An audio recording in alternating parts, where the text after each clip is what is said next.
Welcome, ladies and gentlemen, to the fourth episode of our little podcast, Film Insiders. And today I'm not located in the beautiful Norway. I'm actually in my hometown, Thessaloniki, Greece.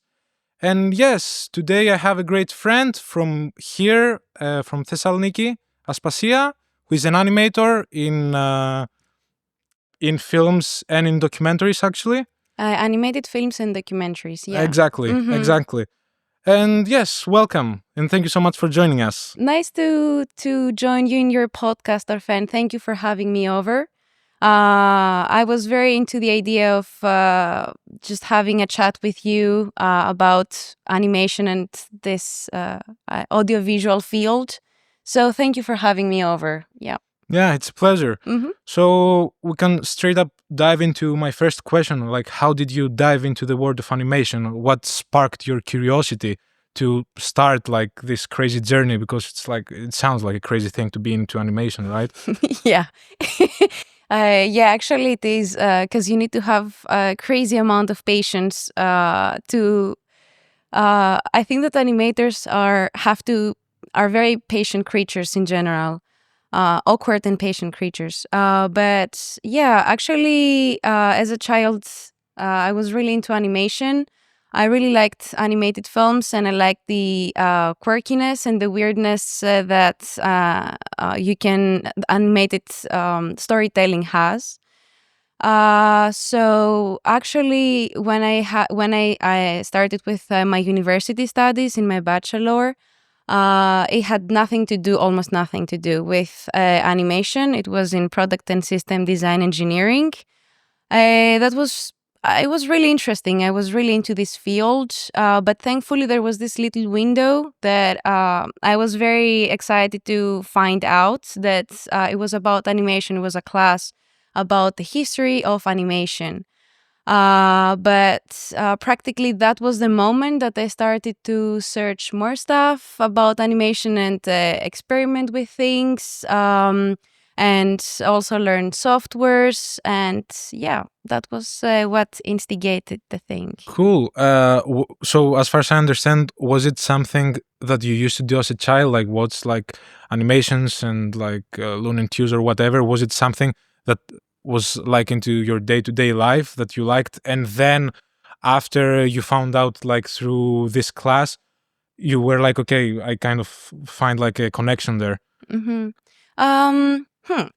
Well, yes, I think that there are many children that really enjoy animation, and I think that this is something that, for example, whenever I say to people when they ask me, "Oh, what are you doing?" and I'm saying, "Oh, I'm doing animation," they're like, "Oh, cartoon for children." I'm like, "Well, no, yes, not exactly."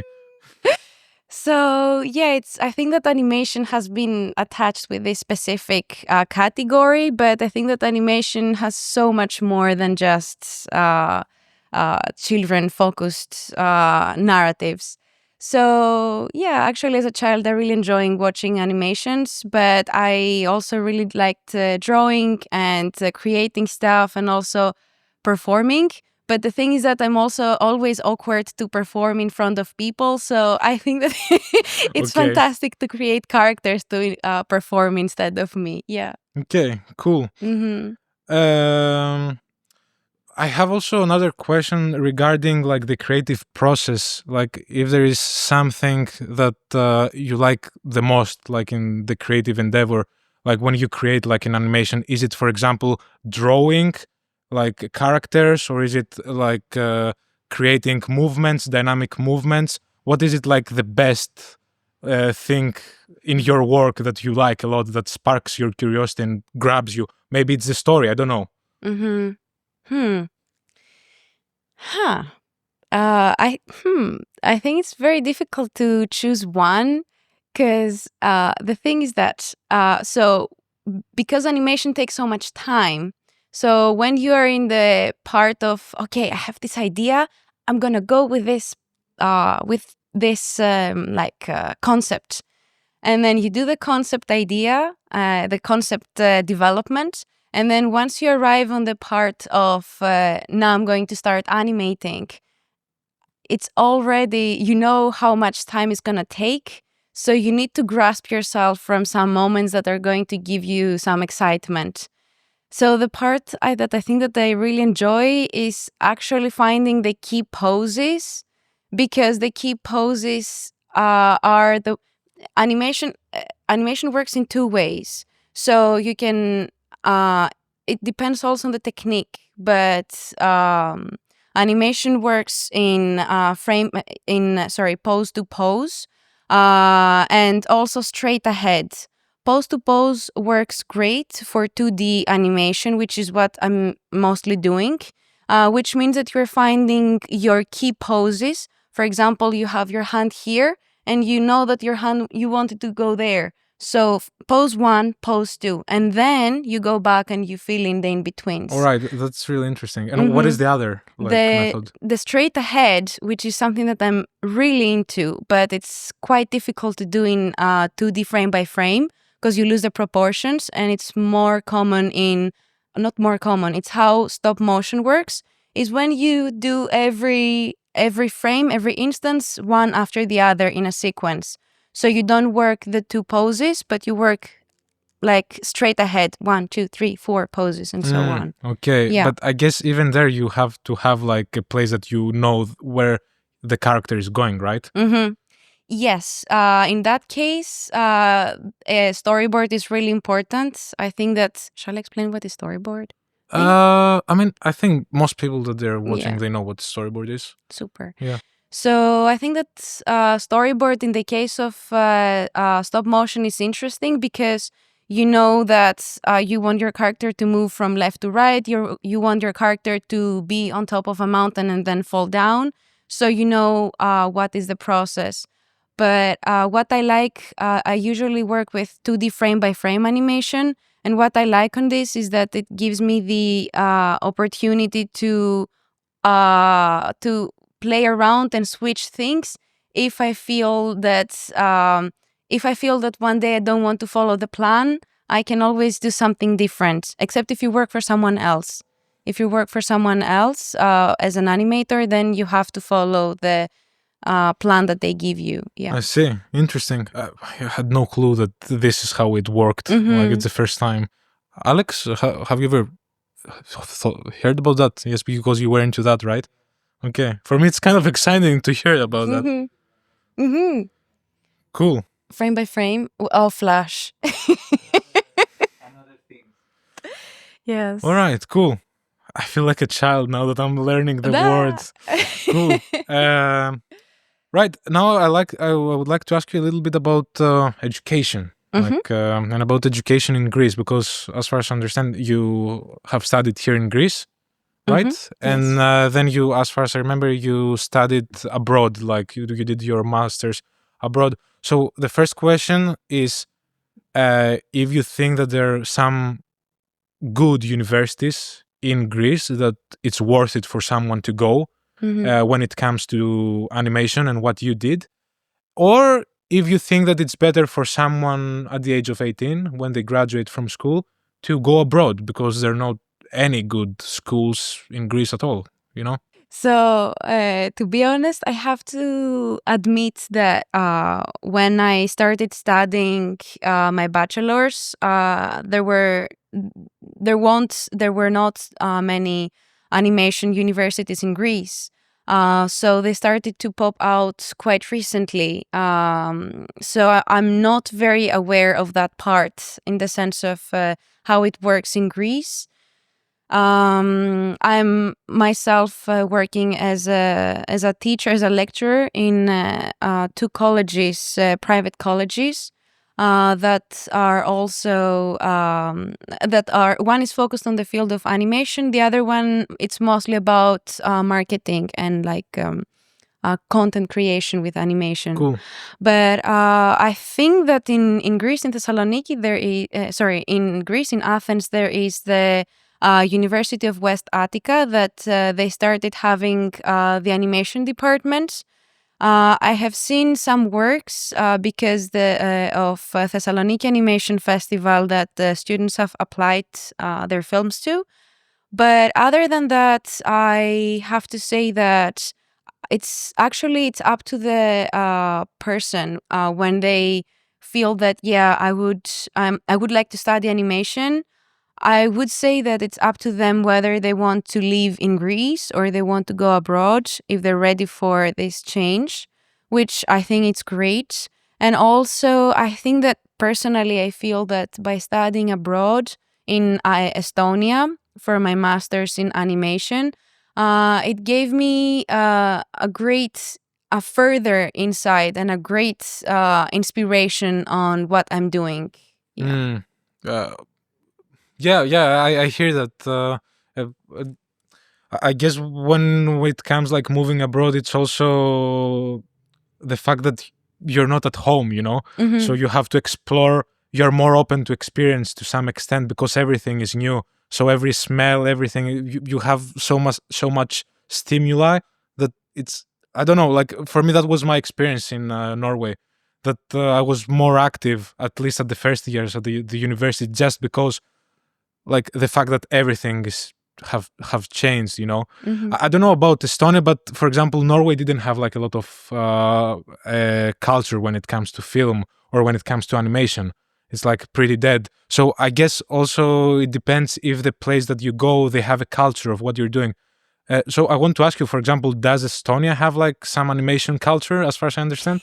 Yes. Okay. Yes, it does. Actually, I think that because Estonia belonged to this group of post-Soviet countries, in general, post-Soviet countries carry a great animation culture on their shoulders, especially, for example, Czech Republic, Poland, Estonia is one of them. One of the main names is, for example, Pritparn. And there are other animations that follow up, and there is also the new wave of animators that are popping up in Estonia. And I think that this was the beautiful thing because actually Prit Parn's work is really inspirational and it's really interesting in the sense of weird, but very weird. And it's pretty much thinking outside of the box and also exploring an idea to an extent of you cannot even guess what will come next. So yeah, I think that part really inspired me. I think that Greece has its own aesthetic on animation, but I think it's pretty much influenced from the more of the Western culture of animation, while Estonia is influenced from the East European culture. Yes. Now I'm asking every single person that comes on the podcast about that. It's if you think that studies are worth it, or if it's a better idea for someone to go another route, maybe learning by himself, like with courses online, or maybe just going straight up like to production companies, finding people, asking like, okay, how I do that, how I do this, like do it from the actual like experience of actual life and not being like within like a safe place like a university. And like I think it's an interesting question because in Greece maybe it's free, but when it comes going abroad, that you have like tuition fees, etc., and most people they're getting themselves into debt, like sometimes up to 100,000 of euros. Yes. So it's for me it's a good question like to ask. I think it really depends because, for example, when I finished from CIROS and before going for my master's in Estonia, CIROS was my bachelor. When I finished from CIROS and I went to Estonia, in that in-between time, I thought to myself, yeah, I'm going to work in the animation field in a creative studio so that I can actually develop my skills and I will learn more. It is true that you learn, but I think that you learn, you need to have time, which I think when you work on a specific field, you work for someone else mostly. And in that sense, for me at least, I was not left with too much time to explore different things. Animation in the animation. Outside of the university, you mean? Yes, Right. working in the creative studio. So I think that one thing that I was really happy when I applied in EKA, in Estonian Academy of Arts, and I got accepted, is that at least you know that you have this window of time. Time is very important, and I'm Right. gonna refer to time a lot. So I had this window of time that I took myself out of everything else, and I focused on learning and also developing my film. Yeah. Right, I see. So you approve universities because you have like more time to like create your own stuff, right? Mm-hmm, mm-hmm. Isn't it that a little bit dependent on the university you go? Yes. Yes. That's why I wanted to say that I won't suggest to everyone to go to universities. I think it's a very personal thing. I think that if you feel like I would like to try my own path, and I would like to develop my own idea, and I don't really want to study. I just want to really focus on this thing. So in that case, it doesn't really make sense to follow an academic path. I think that you should just try to find your way on practicing and developing your aesthetic, your idea, and your your Yeah. interest. Yeah, your Mm-hmm. craft. Yeah, I get that. So I also understand that for you it was. What if you didn't have like a bachelor's and a master? Do you think it would be like a burden, like an obstacle from you getting like jobs? Or do you think you got the jobs you got just because you had like the portfolio? Mm-hmm. Well, because I work as a lecturer, I think I wouldn't be able to work as a lecturer if I don't have bachelor's for sure. And I think that if you have masters, it's a big plus. Also, I have supervised two master students on their thesis and on their film. So I was film and thesis supervisor. And if I didn't have these degrees on my shoulders or on my hands or wherever, on my drawer, I wouldn't be able to do that. Yeah. So Yeah. on that case, yeah, I think it's important to have this kind of papers.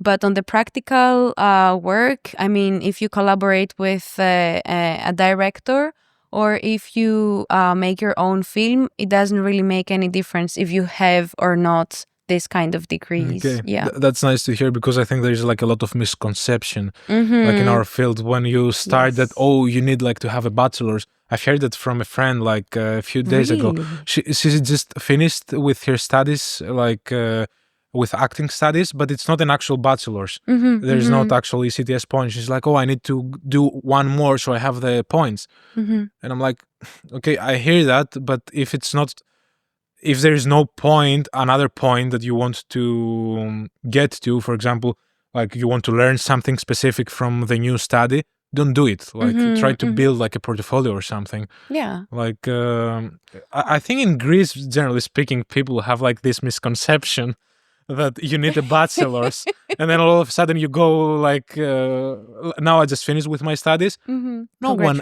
ever asked me if I have a bachelor's. Everyone asks me, okay, send me your portfolio. Mm-hmm. That has been my experience as a DOP. I wanted to ask for animation as well, if it's different, but apparently it's not. Okay. No. When I applied, for example, for to collaborate with Sha and Laura in the Portuguese studio BAP. So when I send them when I send them the email to ask them if they have a project going on, I just send them my portfolio and my film that was not published. It's still not published. I think it's going to be published around spring of 2025 because at the moment it's in festivals. So I sent them my portfolio and the secret link of my film, and I told them that's my work so far. So yeah. Okay. So they didn't ask like, oh, where did you study and so on. Yeah. Yeah, exactly. Mm-hmm. I think that's a little bit relieving. Especially when you start, I think everyone has like this idea, oh, I need to study, Mm-hmm. you know? The only thing that I would say that it's actually good, the only thing that, not only thing, there are many things that are good when you study because you get to know people. So in Estonia, for example, my classmates, which are my very good friends, We were all from different parts of the world. That was very, very nice because we were all, we came from different backgrounds, cultural backgrounds, with one interest, which was animation. So we were all this weird bunch of people, like broccolis running around on the street. And that was very nice because I wouldn't be able to meet these people if I didn't go there. So for that, in that case, I think that studying allows you to go close to people that you would never meet in your life in any other case. And also, I think that the Erasmus programs are really important. So if the university that you're studying in gives you the opportunity for any Erasmus exchange or internship, I think this is also fantastic because you also get to travel. You are being paid to study. I'm not advertising anything. I just wanted to say that it's awesome because you are offered this option that you wouldn't have this kind of option if you were not studying. But other than that, I think that's it. Yeah. Yeah. Okay, we can proceed now. By the way, I have my questions Yes. here. Is like I'm not scrolling while you're talking.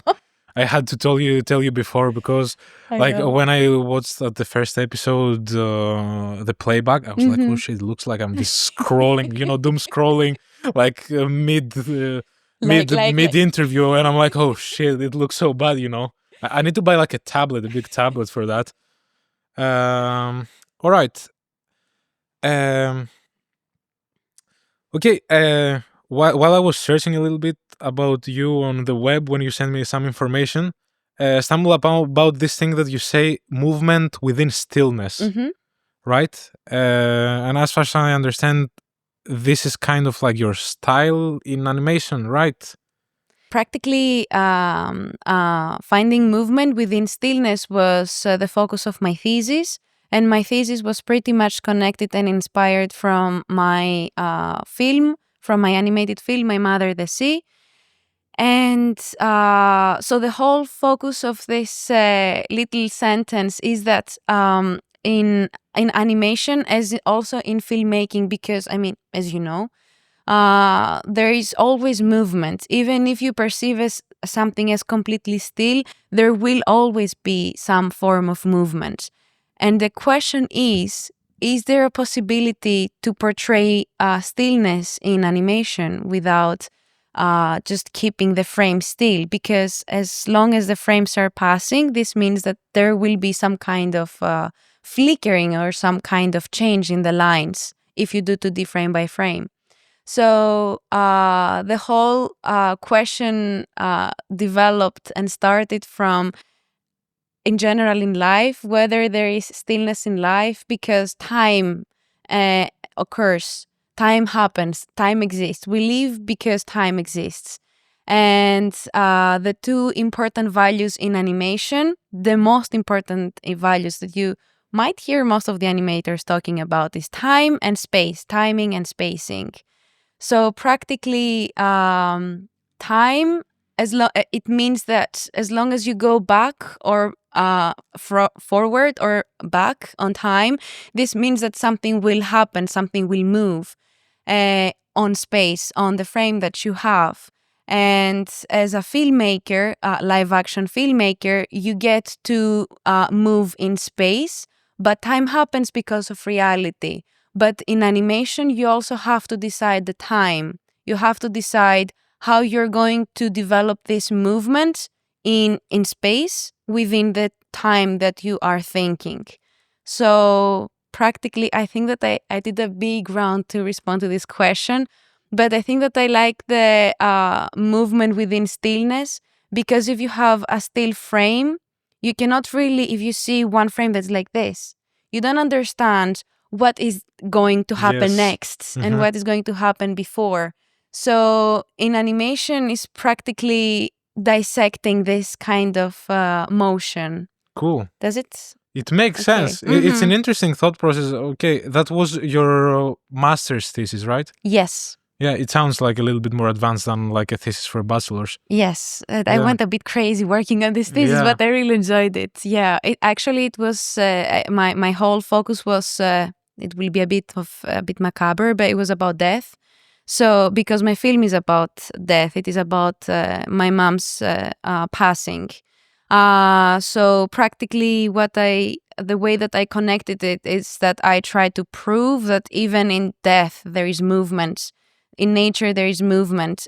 Even in photography that is a still image, there is movement because time passes and the picture fades. I see. Mm-hmm. Yeah, no. Okay. I hope it makes sense because it makes sense. Yeah. It makes sense. And you gave me a pass now to ask, because as far as I understand, now you're kind of describing where it comes from when you're creating, right? I wanted to ask about, I had like a question prepared about style, Mm-hmm. etc., etc., and I wanted to ask, how do you create your style? Or if it comes natural just because of your why, of the reason why you're creating what you're creating. Or if it's more technical, maybe you're just going out and about finding like different styles that you like. How do you go about like creating your own color, your own artistic vision, per se? I think it's pretty much everything that exists around you. That it's, I don't know, because I think, for example, culture, things that you see, even the pattern of a leaf on a tree can be an interesting thing to observe and be like, haha, that can be a potential idea for a pattern that I want to have on this frame, this scene, and so on. By the way, it's really interesting to observe the patterns on the leaves, and I think that it's pretty much everything that has to do with whatever we have absorbed throughout our life so far. So, for example, we might have a specific preference on a film that we might watch, or a music that we might listen to, or I don't know, a topic that we want to discuss. So I think that all of these things can give little hints of what your aesthetic might be. And I think at the same time, it's also interesting. One thing that I like to do is to scan, if I see some nice illustrations or images on books, magazines, or somewhere, I either take a picture or scan them, and I have this folder that I just throw everything in there. So in case I feel that I need to see something, or I would like to have some kind of input in my brain, I just run back to this and I see stuff. And also I think that discussing is nice because we have friends, we have a surrounding, and it's nice to, for example, draw all together with my friends back in Estonia. Whenever we meet all together, we have this kind of drawing games and drawing exercises, and we go wild. And I think that this is really nice because even in these little moments of just like relaxing and having fun, you can create some kind of interesting aesthetic. So I think it's pretty much like a puzzle. It's not one thing. Yeah. Cool. How would you describe your own style? Like, and also if it changed like throughout the years, like if you started from something completely different and you ended up with something completely different that you would never thought that you would go, like stylistic, aesthetically, also when it comes to movement. Yes. Yes, it did. I think it's impossible. It goes back to stillness and movement.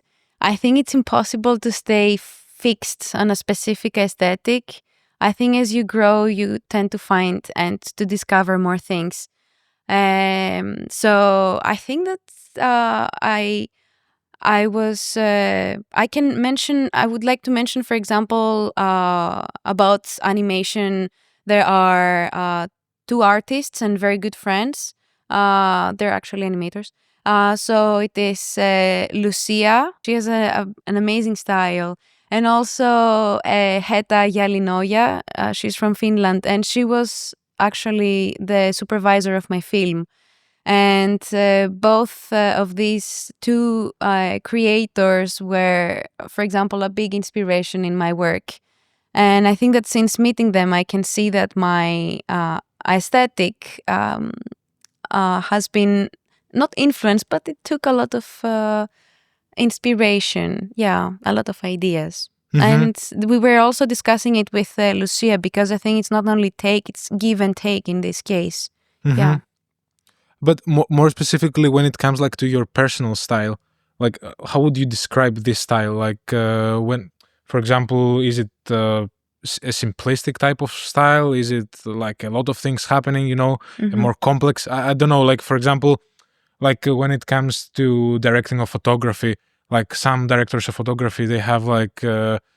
They like to have always low key lighting, like the shadows always be like too dark, or maybe they like to have always red interior walls, or you know they have like their personal style when it comes to lighting, or when it comes like to set design.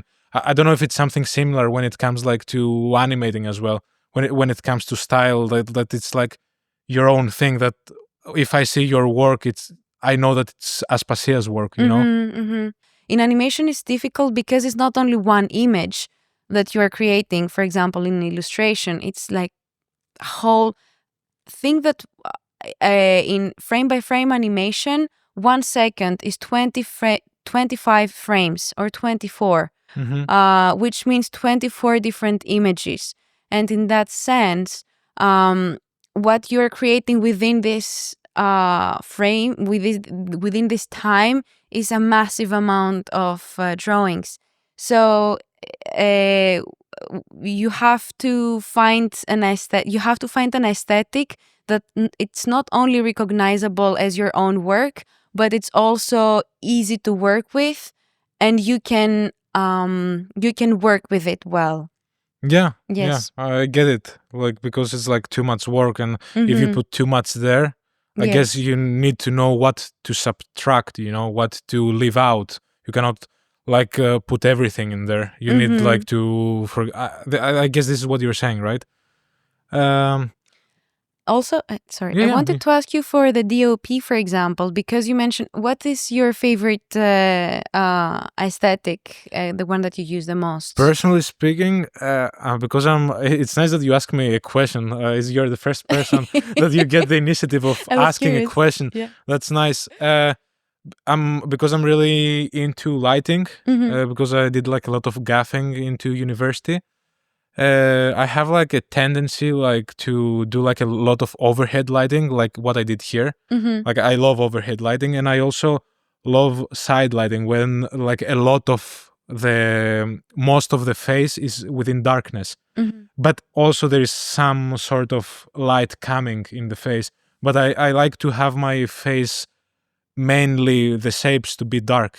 So that's the first thing, to have like really bold statements with the lighting. So that's one thing that I like doing. Is it like chiaroscuro, for example, that you have total darkness and like the outline, and you can see you're talking about rim light now. It depends. I don't do that a lot, but I like, for example, half of the face to be at least in darkness, not the entire face, because what you're saying is being the entire face, and then I have like a little bit of an outline. So very interesting. Yeah. Yes. Yeah. Maybe I should make a podcast and invite you. Yeah. Why not? Why not? We can definitely do that. Yes. Right. Something I would like to ask you is, when you were transitioning into the film industry, when you finished like from your studies, how difficult was it to land your first jobs? And like, how did you do it? Like, did you have a portfolio, or did you have any plan at all on how you're gonna land your first job? Or maybe your first job just came naturally from a friend of a friend, or like how it happened for you? You mean after my master's studies or after my bachelor studies? After your master's, let's say.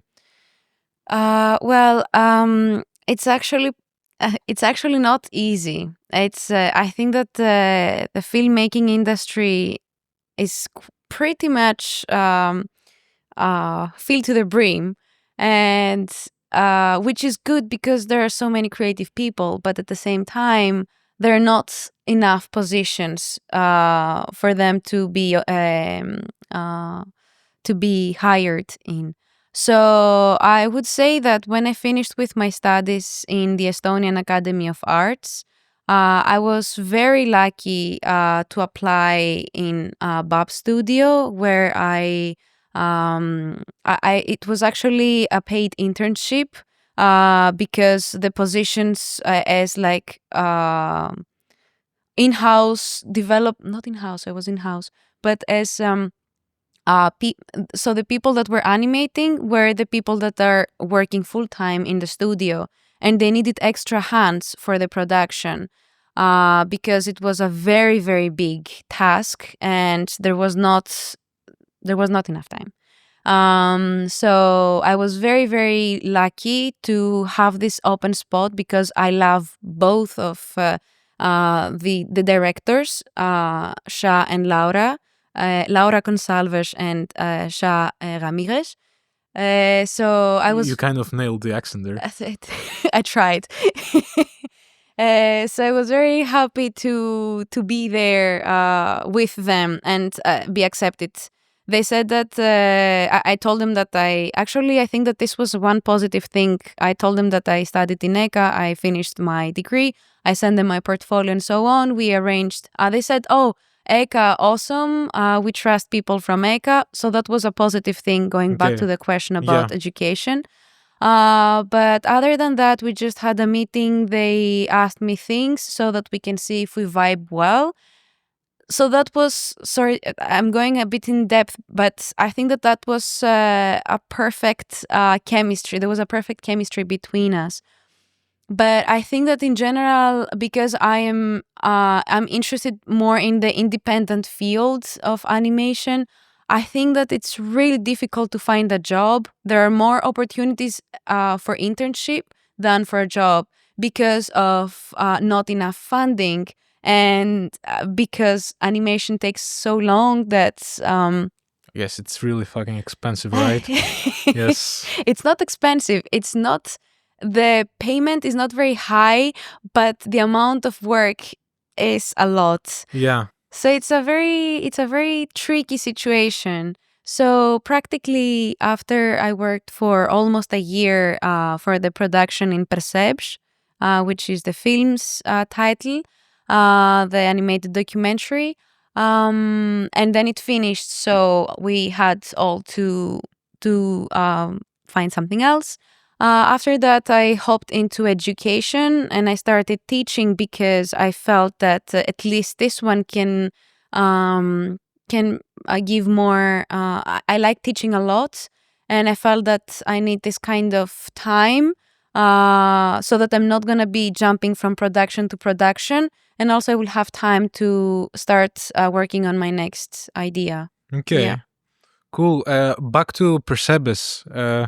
Like, I guess because I've seen like the trailer, it's like a pretty stylistic, like it's a really specific style. Don't know how to describe it because I'm not an animator, but it has like a really specific type of taste, right? So I wanted to ask you, when you were talking with them, did it play any role what was your style, like from your own work? And then you saw, okay, my style is pretty close with theirs. So, okay, and then they were like, okay, we can talk with you, like because your style is pretty close to ours, so we can work with you, right? Did that play any role to? Yes. Well, yes, that's why when you asked about portfolio, I think that this is the most important, because in the portfolio I had worked with aquarelle, or aka watercolor. So because the whole film is watercolor, they were like, okay, check. And then they saw my animation and my aesthetic. They asked me, what kind of software do you use? I said, this, perfect. We use the same software, by the way, is TV Paint, which is good. Okay, cool. I like TV Paint because it's I think it's a matter of preference, anyways. But I think that one of the most important questions that Sha and Laura had was like, do you feel more intrigued, like to have a specific position, or you can jump around? And I said I would love to jump around, because in an animation production, there is not only animation, there are different stages. So after your idea has been funded, which means that you have stopped the development part, you have completed it, and you start the production part, this means that you have the animation. So the key animators are making the keyframes, as I said before. And then there are in-between animators, in-betweeners, which they're filling in the positions between the key poses. So and then there is the after everything has been checked and completed, there is also cleanup and coloring.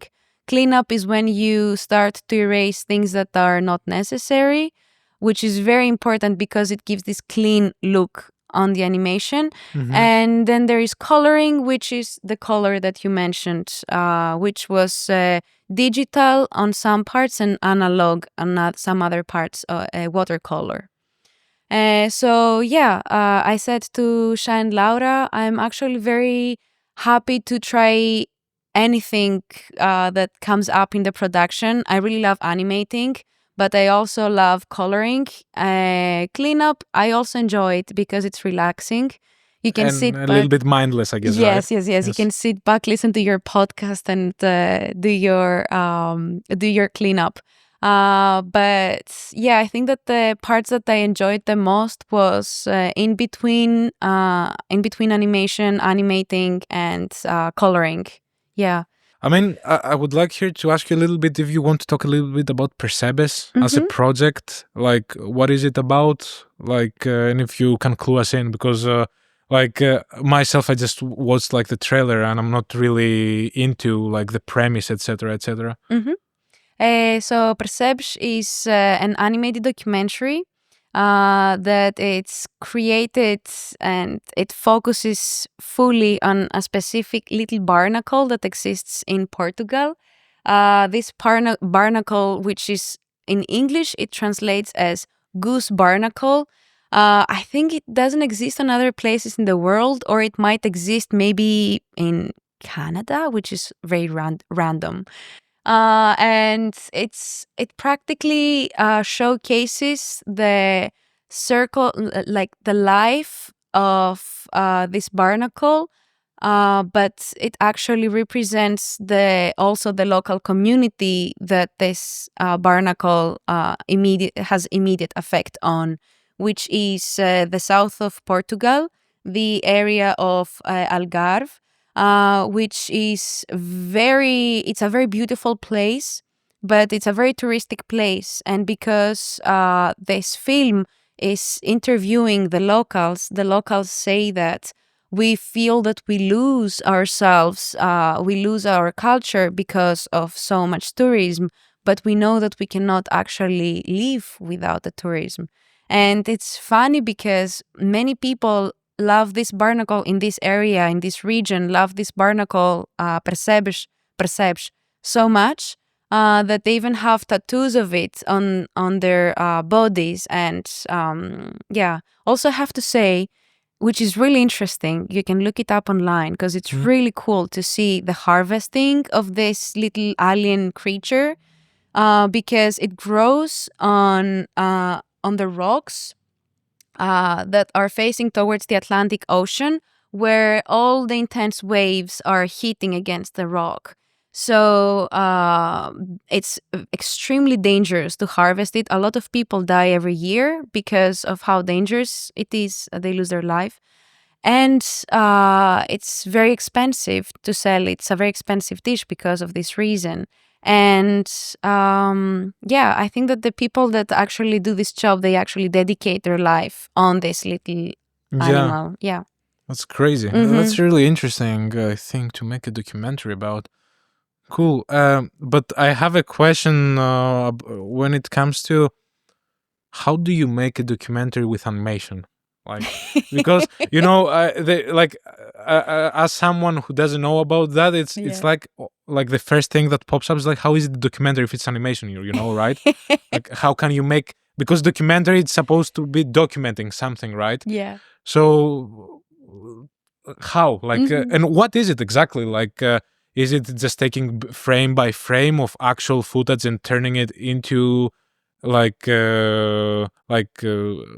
animation, or like how does it work exactly? Mhm. And why do we call it animation if it's not that? Well, what you're describing is actually another animation technique, which is called rotoscoping. Yeah, rotoscoping, yes. But the specific fields of animated documentary that I'm interested in is does not involve rotoscoping per se. I'm more interested in reinterpreting reality. So, a very nice way, an interesting workflow, let's say, is that you gather the recordings that you want from the people that you are focusing on, and then you create some kind of timeline in an editing program, whatever the editing program is your preference. And then you start to choose which of these parts you want to keep for your footage, for your animation. And then you start to visualize these you start to visualize based on the audio. So practically it's kind of like working in reverse, because you know the people that you have in reality, you have footage of them. Mm-hmm. So it depends if these people want to. This is another thing that is actually helpful in animated documentary. If there are people that they want to hide their identity, animated documentary is safe because they cannot be recognized. Which is, for example, the case in PERCEBES as well, because there were a couple of people that they didn't want to be recognized. But also, I think it's a very challenging thing because I really love animated documentary, and the idea for my next film is actually an animated documentary. You try to keep it respectful to the people that you are dealing with. Mm-hmm. And also you have your own mind and your own imagination that is running wild. So it's an interesting combination of reality and imagination. So yes, animated documentary it's leaning a bit, it's stepping away from reality, but still it keeps close to reality because it's on real things, on Mm-hmm. real events. Yeah. I remember about the project you were saying about your grandmother, right? Mhm. That you told me that you're gonna make interviews with her in the Yes. first place. Are you also gonna record her, like with camera or whatever, or not at all? No, I have not been recording her because whenever she knows that she will be recorded, she needs time to prepare herself and put lipstick. Yeah. So I'm like, okay, never mind. But actually, what I record is her, like, she shows me pictures. So I collect these pictures and I record the moment of when she arranges them, the way that she arranges them, like, this happened with this and this and this. So, in order to make some kind of timeline sequence in my head and also to keep it visually as it pops in my head when I listen to her while recording her, I keep it as like photo visual Yeah. pictures. Yeah. But you're not using any actual thing from reality. This is what I understand. Like when it comes to voice, like voiceover, or like you're not using, for example, the voice from the interviews or anything within the animation. I do. You do. I do. This is Okay. the only thing that they use from reality. Okay. And also that is a tricky thing. And I think that this is something that I would like to implement in my film, if it ever, I mean, it takes time. It's still I'm still researching things, because the thing is that when you receive this information, especially about events that happened so long ago, some events might lean away from reality. So you need to cross-check some situations and some events, because the way that my grandma might present them to me about her youth might lean away from what actually happened, which is very nice because this is how she remembers it. This is how her life was imprinted in her head. But at the same time, if she mentions a specific historical thing, for example, the Civil War, you need to be sure that what you're going to represent is going to be respectful towards the actual events as well. But also keep in mind that it's her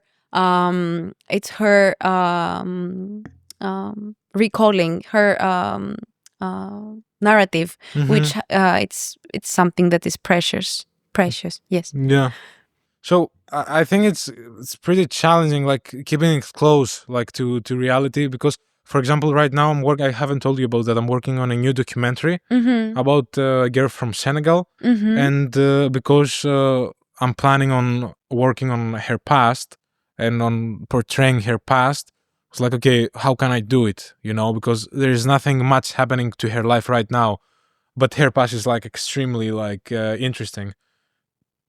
So I was like, okay, I told her maybe we can do like some animation to that, like if we get some funding, and then we can do something like Flea, like the movie with Flea. I was like, maybe we can intertwine between reality, and when we go to your past, then we get into animation. So it's kind of interesting that you're into that, because like now I'm kind of extracting information on how I can like, yeah, exactly, how I can get like information, how can I do it on my own, Yeah. So here I wanted to ask you, because the way I had it in mind, it was we're gonna have interviews with her, and then I'm gonna write with her, like first she's gonna write her own memories of the things that we need, and then I'm gonna try to get these writings of her into a screenplay, and then from there I'm gonna put like the animator in, and that was like kind of the workflow I wanted to go about. So I wanted to ask you, like, when you do like this whole documentary thing, do you also write like a screenplay? How do you go about that? Huh. So no. Okay, cool. I mean, the thing is that I think it's really personal, but it depends.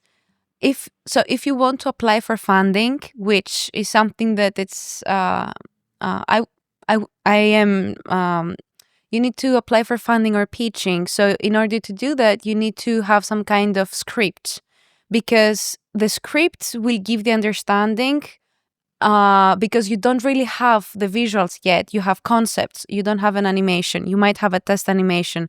So the script will give an understanding to a third person that will trust you with the money, to say, okay, this audiovisual work is interesting or not, based on the script. But I think that for me, and also I was discussing about this with Laura.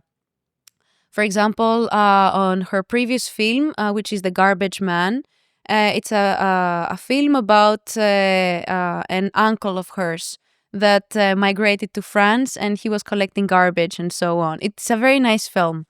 I really, really like it, and it was also shortlisted for the Oscars as well. So she was saying that, and it's true, because this is also what comes to me more naturally. I cannot write a script before talking, before gathering. I prefer to rely on what my grandma and my grandfather are saying. And based on this, when I actually put it on a timeline, then I will make the script as I want it. So I think that the reason that I would make the script is that I will need to apply for funding.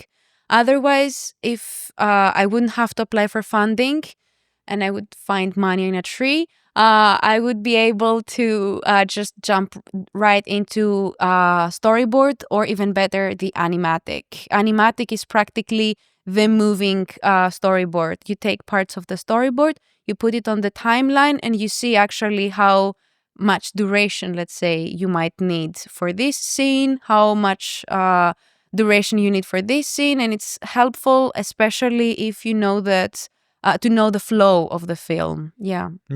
I get it. I want to change a little bit the topic here, and I wanted to ask you about your personal workflow, like, and about techniques that you're using that help you, like having like working faster and be more efficient, because like I think it's pretty important, even like to our job, to be kind of efficient, like, because it's every moment that passes, like, it's money, right? So it sounds kind of capitalistic. I sound like a greedy capitalist right now, but it's kind of true. At least when you're on a set on a film, Yeah. you have like this feeling, oh god, like if I make like a big mistake, or if I'm not efficient, like then the producer is paying, you know. Like I don't know if you ever had like this feeling that in any case, that's not the point of the question. The point of the question is if you have like a workflow that helps you, Yeah. like to be efficient and also to help you be creative as well. Well, it depends. In which part of the production are you referring to? That's a good question. I guess you're asking if it's when you're storyboarding or if it's when you're doing the actual animation. I'm more interested myself to asking this question regarding the actual production, when you're actually drawing the thing, you know, the actual frames. Okay, so I think that what helps a lot is, for example, you know that you might have some scenes that are occurring on the same background, or they might occur on the same, let's say, time frame. So you know that I think it's the same with live action. You know that if you have a scene that occurs in the kitchen, and then 2 scenes later there's another scene that occurs in the same kitchen, you can just animate the whole thing together and then split it in editing, so that you will be able to have one scene that is, I mean, for the format and the size of the file. But I think that for the workflow, animation, I mean, there's so much back and forth in the animation. I was also talking with other friends and creators, animation creators, about how much time animation takes and how much back and forth there is and second guessing, because it's mostly, if you work on your own, it's mostly you and your medium. For my personal film, I worked on my own, except from the sound that a very good friend worked on it. So I think that for this purpose, the workflow that I found that was helpful was that I had set a specific amount of frames that I have to draw and produce per day. So if I was able to create this amount of frames, I remember that I was, you know how prisoners are doing this on the wall? Yeah, it was like this. So On the wall though, the wall. Axel prisoner in I the had a rental. knife. I'm spinning. I had a knife carving on the wall. Yeah, I was sitting in my room because it was also during COVID, so I was animating in my room and I was making the counting of the frames. Also, it depends if you, for example, also on my film, I used acrylics for the backgrounds and for some scenes. This means that it needs pre-planning because you will paint it, but also you need to let it dry. And it has different layers. So it took, for example, 2 days to paint, let it dry, second layer, let it dry, and so on. So I think it really depends.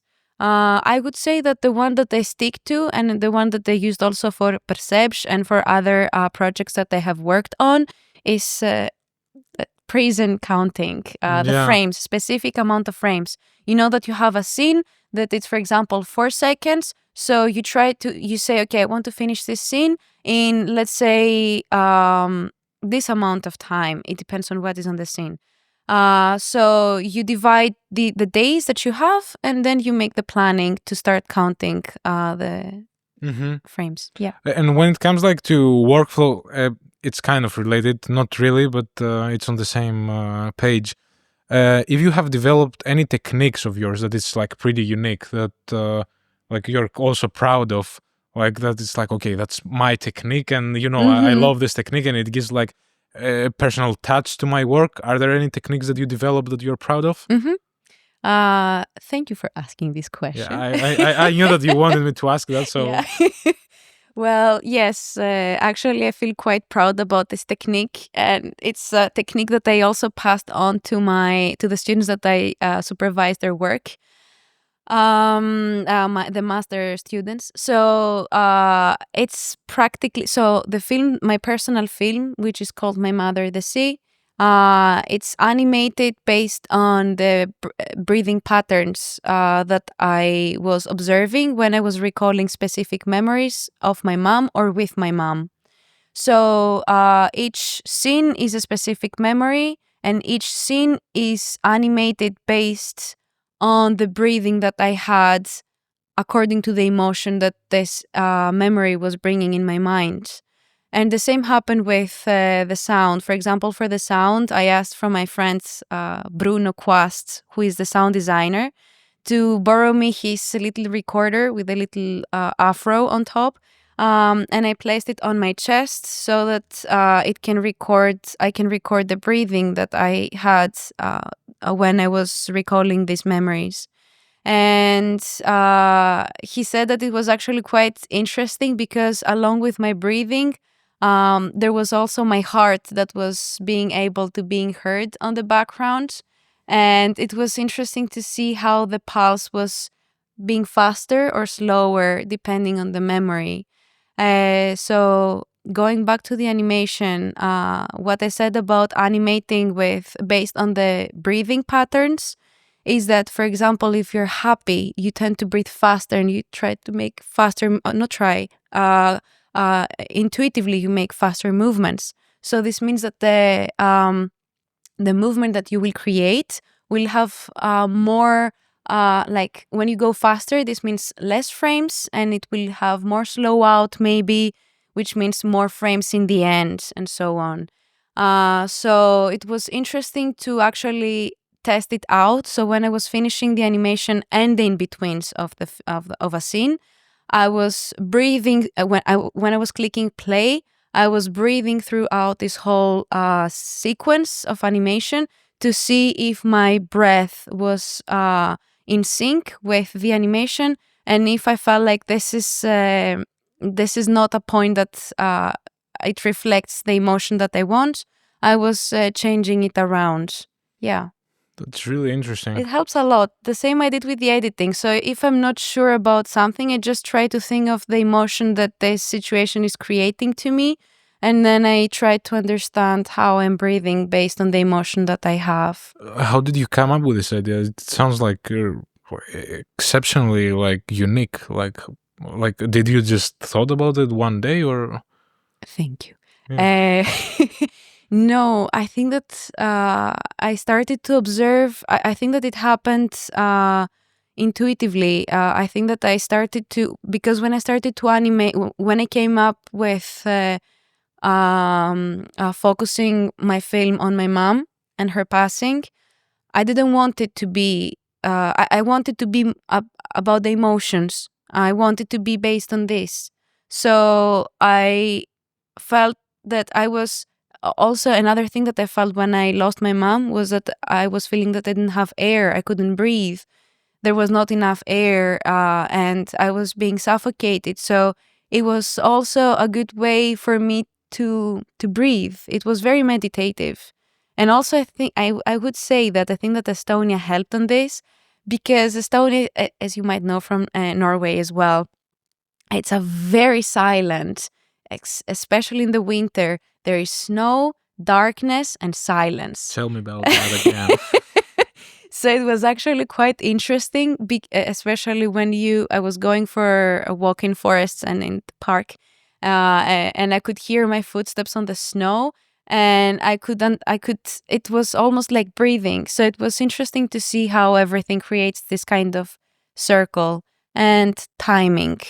Mm-hmm. Going back to the time. Yeah. Righty. Now we get into the interesting questions about the film industry and the animation industry here in Greece. And because you have both, you have experience here in Greece, as far as I know, and you also have experience abroad in Portugal. So if you can clue us a little bit working in different countries, and if you kind of fit better in one country over another. Mm-hmm. Well, that's an interesting question, because I think that it really depends on the people that you have around you. So it's not about the country per se, but it's about the people and the team that you are working with. This is really important because actually I was also working abroad, not only in Portugal, but also in Thailand. And that was a whole other story, because it was like a startup company, and I was in the creative department working as like background designer and designer. You were living in Thailand? Yeah, for a year. That's fucking crazy. That was before my master's Okay. in Bangkok. Well, I have to say, yeah, it really depends on the team. First of all, how big the team is, and also like how the roles are distributed within the team. That is really important. And I have to say that, for example, one thing that I really, really loved in Portugal, in the team there, is that, for example, in our lunch breaks, after eating our food, like, okay, it was our relaxing time between animating like crazy. So we were playing cards. We were playing volley. Like, we had a balloon and we were playing with the balloon in the studio. It was very nice and very relaxing. So, and also most of the people in the team were young, and they were we were a very multicultural team, but also very Portuguese team. And it was a very strong there was also this strong leading duet, Sha and Laura, that they were both female creators, which I loved a lot. I keep talking about them, but I think that they are a great inspiration for me, both of them. And also there were the rest of the creators in the same studio. For example, it was Vitor Hugo, and his name is Vitor Hugo, who is fantastic. And there was also David and Vasco, that are also two other amazing animation directors. So it was a very inspiring how I don't want to say studio. Assembly, like assembly of people, Yeah. like a company. Yes. It sounds like you were friends, like to Yeah. more or less. Yes. It had this kind of because the thing is that one thing that I really appreciate is, and I think that you might understand this, is that because it's not that they were producers and they have never done animation before. They were animators. They have been through the path of, I have animated, I have applied for funding, and I have been cancelled. We all swim on the same lake. While if you work at a studio that the person that is the head or the leading person is not has not done animation before, or is more the business mind than creative mind, then automatically it creates a bit of a gap between you. Yeah. Which is not bad. It's different. But I think that what I really liked, for example, in the Portuguese studio, is that we were all on the same level. And yeah. Okay. Also, it's a studio, but it started as a cooperativa, which has this kind of inclusiveness. Yeah. Yeah, I see. So you kind of believe that it doesn't necessarily matter if it's Greece or Portugal or Bangladesh or wherever. you need to have like a good company of people, right? Yes. Yeah. I agree with you on that to some extent. Because in my experience, Greece, like it lacks when it comes like to the film initiatives. Like there is not a lot of things happening. Like the professionalism, to some extent, it's like in my estimation, it's pretty low. There's not like a lot of filmmakers to look up to. And in my experience, that's a little bit sad. As a young DOP, like to have no DOPs that I can look up, like in Greece. So. In any case, I think I would like to ask you a little bit about people that you look up.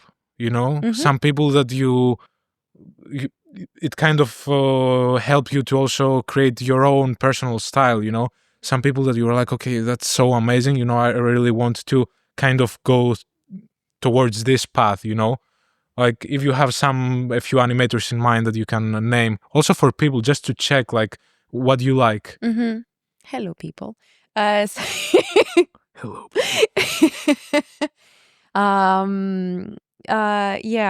Can I go back for a tiny bit on the previous question? Yeah, of course. I have to say that I agree on that part, and because I think that one of the things that I had in the back of my mind when I was actually going to Estonia was that, okay, I can finish my degree in Estonia, I can make my film, and then I would really love to go back to Greece and start an initiative with the mindset and the inspiration that I will gain abroad. And with like-minded people, we can find this kind of, we can create this kind of space for us here. But I think that Greece, now that I'm back, I think like I came back in 2004, last year, 1.5 years ago. Anyways, since I'm back, I'm realizing that we have a bit of, we need to move a bit further to be able to start embracing this kind of creativity in the level that is being approached abroad. And it's not the creative people that are here that much, but it's more about some boundaries and some obstacles that we find in our way. For example, taxation. Taxation is very cruel in Greece if you want to start something like this. And also, I think it's more the surrounding, because you have the inspiring people, you have the people that would have creative ideas, but due to the surroundings, these ideas are being suppressed because they're weird, because they are outrageous, because of some political and socio-economical situations that Yeah, exist. I absolutely, It's a lot. I It's a absolutely lot. get that. I think they would crucify me in Greece if Yeah. I would make like the crazy shit I make like in Norway. Like in Norway, they're pretty neutral about it. Mm-hmm. But in Greece, I had like this podcast with this really interesting individual that he's like an editor, and he edited like a documentary about the Golden Dawn girls. It's like about the Nazi party here in Greece. And I he know told me that this. he made it out of curiosity. He didn't want to get like political about it, you know. They were actually intrigued by th- by the intensity of it, right? And he was like, it's so easy like to dehumanize people like through documentaries, etc., etc. And he had this really nice view about, okay, like the main thing that we're doing is having like actual curiosity about what we're doing and about the world, and not like putting so much political, like you know, almost like creating propaganda, you know. And I think in Greece, like films, especially films, they need to have some political touch, you know, like this taste. And that's not bad, but for me, it's bad when this is the only thing happening, Yes. you know. Yes. And for me, this suppresses a little bit my creative energy, you know, artistically, where it gets, you know. Yeah, yeah, There's yeah. this like really stiff like boundary that like it's, I don't understand why it's there in the first place. Maybe we can discuss. I don't think I'm that smart to understand why it's there, but it's definitely there because I can feel it. Yes. But Yeah. going back to the question that you asked, so the people, high people. So the thing, I think that in the beginning of the question, our discussion, I mentioned two names. I will mention them again. It's Lucia Martzak. Sorry, Lucia, that I cannot pronounce your last name. And also Heta Yalinoya, who was the supervisor of my film. But also, I think that these are very good friends and also co-creators. But also, I would also shine Laura, that we collaborated in Portugal.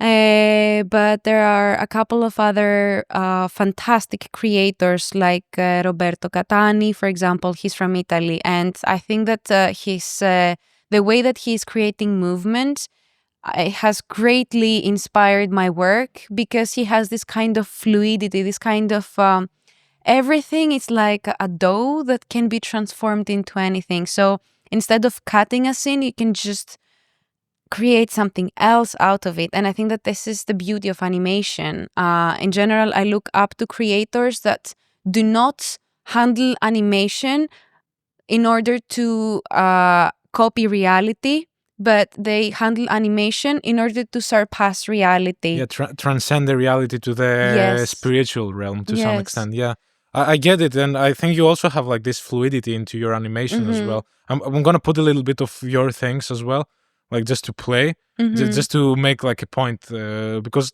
they have like this thing that it's just flowing like a dough. Like it's pretty good what you're saying. I can see that in your like kind of style. Like I'm right about that. Yes. Yeah. Yes.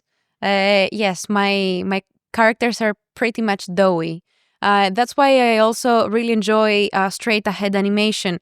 With straight ahead animation, the one that you don't.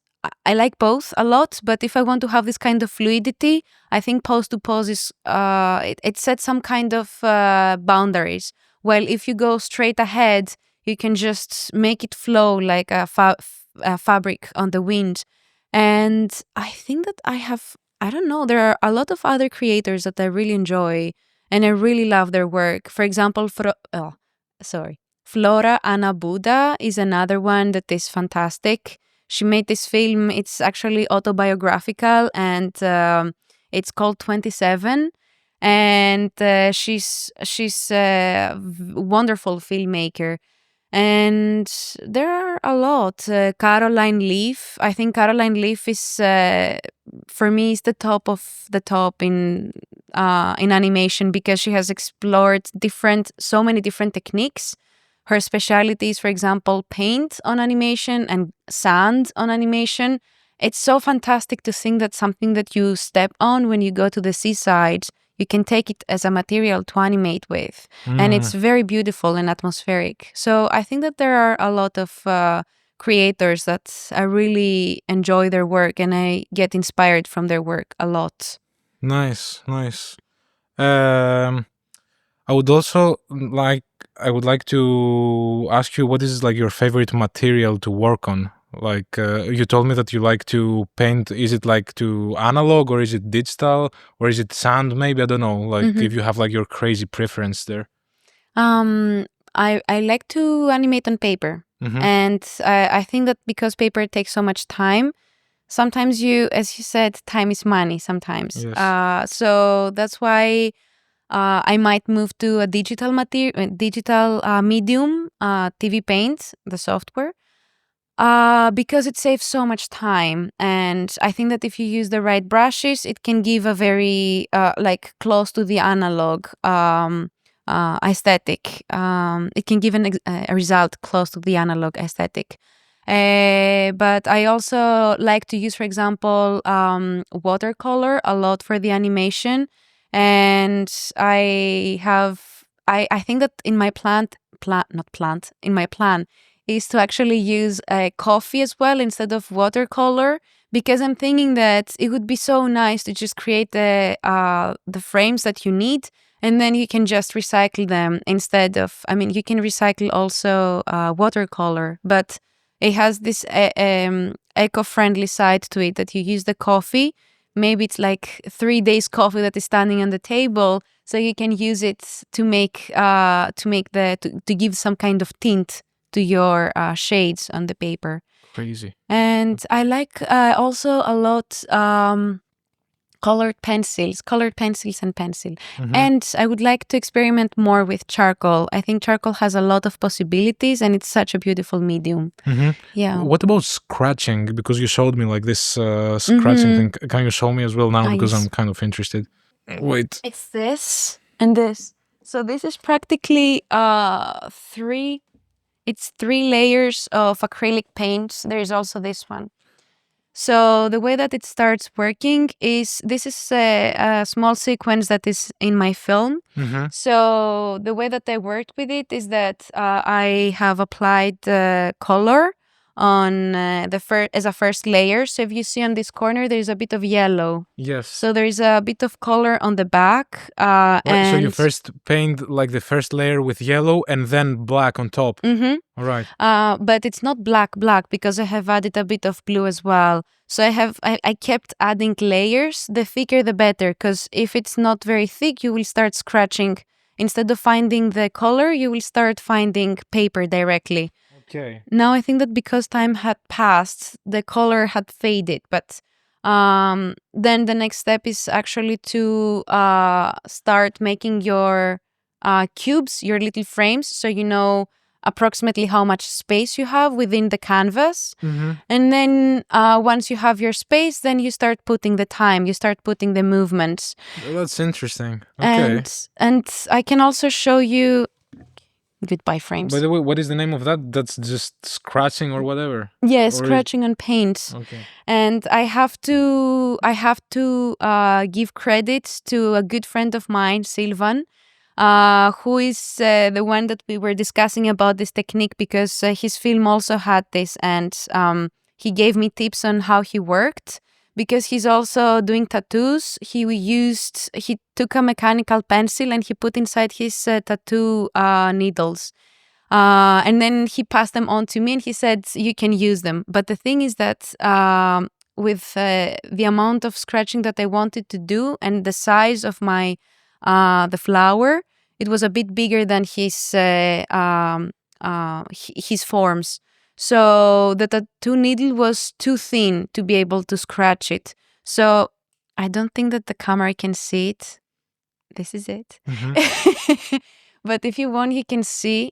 So do not press it, because this is a needle. But this is a sewing needle that I bought very cheap from Budapest. It looks a little bit like A weapon? a weapon, yes. Yes. It is a weapon, but you don't use it as a weapon, yes. Yes, I have to say that I was quite happy because I developed this. I worked on this while I was in Budapest. This sequence, and then there's another sequence that is also scratched in my film. So in order to work on this, I needed a tool, a needle. So I was going around in Budapest like crazy trying to find a needle that fits in here. So it was a bit weird because I was going from shop to shop asking. Usually it was old ladies in the store, like, do you have a needle that fits in this pencil? And they were like, why? Just I need it for the night. Don't worry about it. I need this. Yeah, so it is a nice technique. And I have to say that the reason that I wanted to actually scratch on the paint is that I felt that because it felt relieving. When you carry things, you might develop this kind of urge to release and direct your pain, your frustration, your darkness towards a specific thing that can absorb it. So by scratching, I felt that I could direct my thoughts in the medium. And it was a very nice and meditative process to work with it. Yes. Interesting. Mhm. Interesting. Because I don't think we have much time Yes. left, I would like to close with AI. Mm-hmm. Yes, because it's real now, and I think it affected kind of first the audiovisual world. Mm-hmm. And I would like to ask you if you are using AI right now into your workflow. How are you doing that? And after that, if you think that people should use it or not, you know? Yeah. Well, I will start by referencing a student of mine, Alex. He's a wonderful and creative person.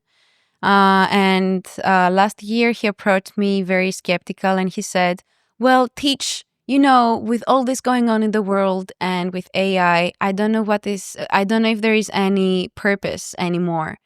And he said something along these lines. So why I'm saying this is that I think that at least for now, AI is not a danger as long as you use it not as a tool to create, but as a tool to take some inspiration. I think that I haven't used AI in my work, and I think I'm being a bit stubborn with AI. But I am actually quite curious to, for example, when you need to make a research or when you need to make a mood board for your work or something, AI might give you something because it's it has such a big library, let's say, that you have no idea what it might come up with. So I think that for inspiration, it's interesting to take it under consideration. But I don't think that it should be used for the final product as a way to create the final product. But this is deeply my personal opinion because I had a disagreement, for example, with a relative of mine, and he said, well, aren't you scared now with AI because it's going to take your job? And I'm thinking that it might happen, but at the same time, it's not there yet. So, and also I think that AI is very good at creating, at least for animation, more commercial work. And I think that the more indie work is not there yet. But I haven't researched that much, so that take this with a pinch of salt. Yeah, I get you on that, and I also haven't used like a lot. I have used like a little bit ChatGPT just to like get some ideas out of my head, right? Kind of brainstorming. If when I don't have like an entire team to brainstorm, like it's kind of easier for me.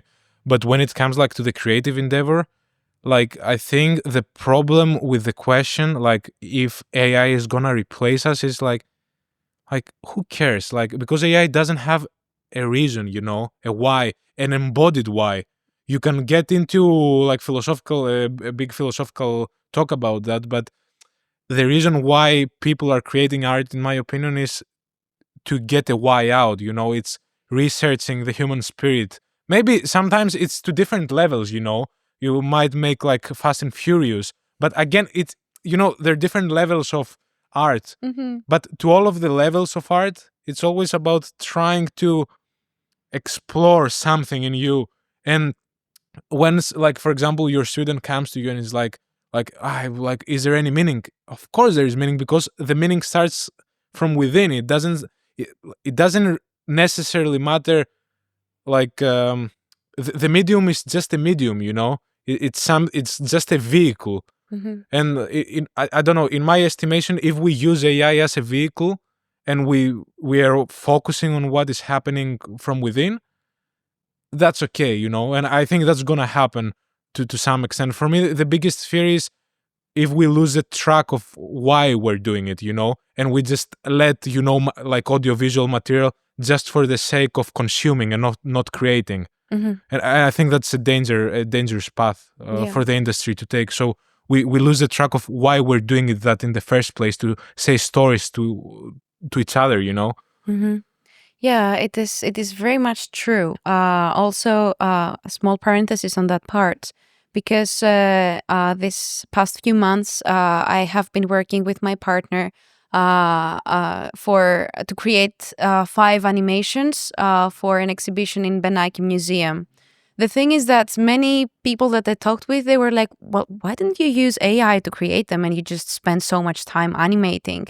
And I think that it wouldn't have this personal feeling that it has been created by people. It's really important, because AI is either it shows people eating pasta with 10 fingers on one hand, or it's perfect. So it doesn't have this in-between thing. And I think that the most interesting part is not to just be done with it, to say, okay, I did it and it's over. So in that case, you just don't care about the creative process, you just care about the result, and the result might be okay.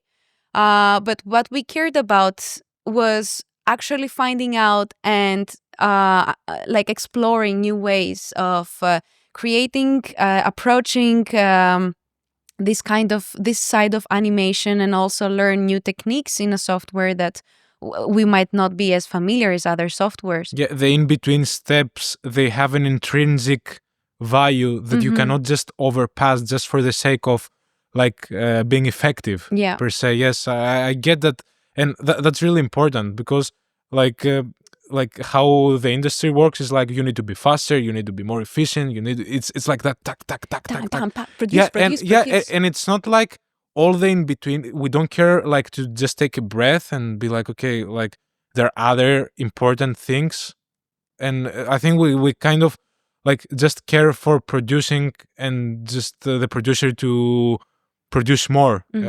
For me, that's I don't think this is why we have art. Exactly. Yeah, I think it's okay if we only have like 3 good movies in the entire world, but they're like amazing stories and they resonate with people, like from having like so much. Of course, there is like a lot of debate about that. I'm not like this is what I say is true, because someone can find like 10 logical flaws in that, but you cannot find a logical flaw in the fact that there are other important things, like in the between, like working with someone, like having a human being. Like this is why I don't like AI to some extent myself. It's like It's like all those people, the people who are doing cleanup, I'm pretty sure that it's gonna be kind of unnecessary with AI. All those, lower positions are gonna start, it's gonna be the first one getting out of the map. But those are people that you're working with, and Yeah. for me that's kind of sad, because even those people, you have an interaction with them, Yeah, no, I agree. I agree 100%. By the way, I forgot to mention the name of my partner. His name is Lucas Winter, and he's also an animator. And I going back to what you said, I also agree with what you say because I think that it deeply affects the quality of work. Like the human factor really affects the quality of work. And also, you can really see, and we were discussing about this also with the archaeologist of the museum, because there were some scenes we had to deal with different techniques of jewelry making in the 3rd century BC in Hellenistic years in Greece. So it's really interesting to see because we were receiving the information of how you create these jewelry pieces from the jewelry. So we were receiving the information from the goldsmith. And it was really interesting because we really enjoyed some parts to animate some parts, and some parts were slightly more dreadful or took longer or were more difficult. So you can see that the human factor actually, like because it's us, you can see the parts that really we put so much effort, and the parts that we're like, okay, we're gonna do it, but we will redirect our attention on that scene because this is the money shot that we like a lot. Yeah. Is it? I think it's. I think you. Yeah, it's I clear. get you. Yeah. It's clear. But yeah, AI is not a menace as long as we keep it in our heads because it exists in our reality. But also, so we acknowledge it, but at the same time, we try our best to extend our knowledge, our techniques, and our what we can do. So that adaptability, the possibilities, yes. But for me, even more importantly than that is trying to have the basis of why we're doing it, so we don't change that. We don't change the why, because the why, I think it's universal, and also it goes across time as well. I think we say stories as a civilization for a really not specific reason, but it's just a need. And I think for me that's the threat I see for AI when it comes to the audiovisual arts. So we don't lose the track of why we're doing what we're doing. Yeah. And we don't over fixate or, oh, I can do that faster. Who cares, bro? Like, do it faster, but don't forget why you're doing it, Yes. I agree. Yeah. I have nothing else to say. Oh, maybe I can say that I think this why also is attached to emotions, which is something that AI doesn't have. I'm looking at you, AI. Don't be so threatening against ChatGPT. It might it might get like a humanoid, physical appearance. Yeah. In any case, I think we can close with that. Yeah. Yeah. In any case, thank you so much for joining us today, Aspasia. Thank you for having me over. Yeah, I really enjoyed your company today. It's different feeling doing that to your own country, Like, because I'm doing that to Norway, it's real nice as well. But here, I feel I can connect to a different level as well. Thank you very much for having me over. And I have to say, I really enjoyed it as well. And it was really interesting also to get to know things from the perspective of a DOP, because it's a field that it's really interesting and I'm not very aware of. Yeah, it's pretty close to what you're doing as well, because we're also creating images. Audiovisual. Yeah. Yes. In any case, thank you so much, guys, for joining us today. And see you next time. The next episode is gonna be again in Greece, and then we'll go back to Norway. Enjoy. Ciao.